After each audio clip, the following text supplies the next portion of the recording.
जय श्री राम। जय श्री राम। जय जय श्री राम।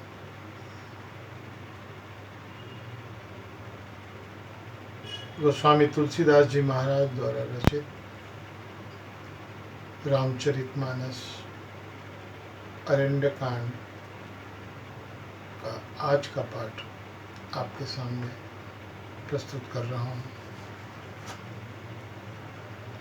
आतुर सभय गहेउ पद जाई, त्राहि त्राहि दयाल रघुराई। अतुलित बल अतुलित प्रभुताई, मैं मतिमंद जान ही नहीं पाई। आतुर और भयभीत जयंत ने जाकर श्री राम जी के चरण पकड़ लिए और कहा, हे दयालु रघुनाथ जी, रक्षा कीजिए, रक्षा कीजिए।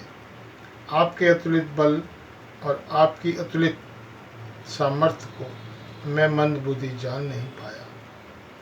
अपने किए हुए कर्म से उत्पन्न हुआ फल मैंने पा लिया। अब हे प्रभु मेरी रक्षा कीजिए, मैं आपकी शरण तक कर आया हूँ। शिव जी कहते हैं, हे पार्वती, कृपालु श्री रघुनाथ जी ने उसकी अत्यंत दुख भरी वाणी सुनकर उसे एक आंख का काना करके छोड़ दिया। उसने मोहवश द्रोह किया था, इसलिए यद्यपि उसका वध ही उचित था, पर प्रभु ने कृपा करके उसे छोड़ दिया। श्री राम जी के समान कृपालु और कौन होगा। चित्रकूट में बसकर रघुनाथ जी ने बहुत से चरित्र किए जो कानों को अमृत के समान प्रिय हैं।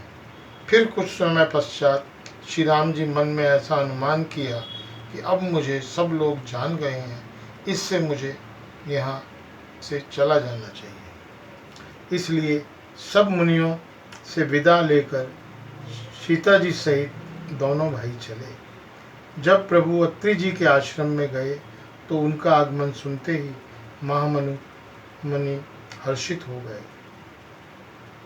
पुलकित गात अत्रि उठी धाये, देखी राम आतुर चली आए।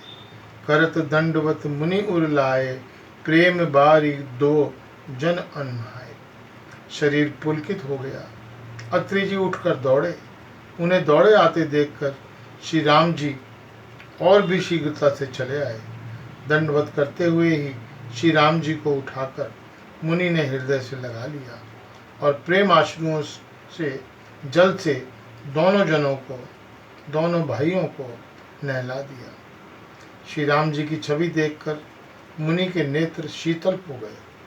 तब वे उनके आदर पूर्वक अपने आश्रम में ले आए। पूजन करके सुंदर वचन कहकर मुनि ने मूल और कंदमूल फल दिए जो प्रभु को मन को बहुत अच्छे लगे। प्रभु आसन पर विराजमान है। नेत्र भरकर उसकी शोभा देखकर परम प्रवीण मुनि श्रेष्ठ हाथ जोड़कर स्तुति करने लगे। हे भक्तवत्सल, हे कृपालु, हे कोमल स्वभाव वाले, मैं आपको नमस्कार करता हूँ। निष्काम पुरुषों को अपना परम धाम देने वाले आपके चरण कमलों को मैं भजता हूँ। आप निरंतर सुंदर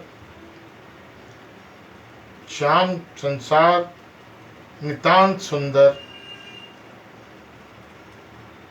रूपी समुद्र को मथने के लिए मंदराचल रूप फूले हुए कमल के समान नेत्रों वाले और मद आदि दोषों से छुड़ाने वाले हैं।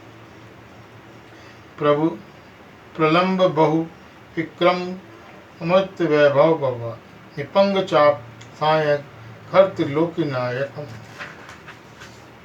हे प्रभु, आपकी लंबी भुजाओं और पराक्रम और आपका ऐश्वर्य अप्रमेय बुद्धि से परे अथवा सीम है। आप तरकस और धनुष बाण धारण करने वाले तीनों लोकों के स्वामी हैं। जय श्री राम। आज के लिए केवल इतना। शेष कल मेरे प्रभु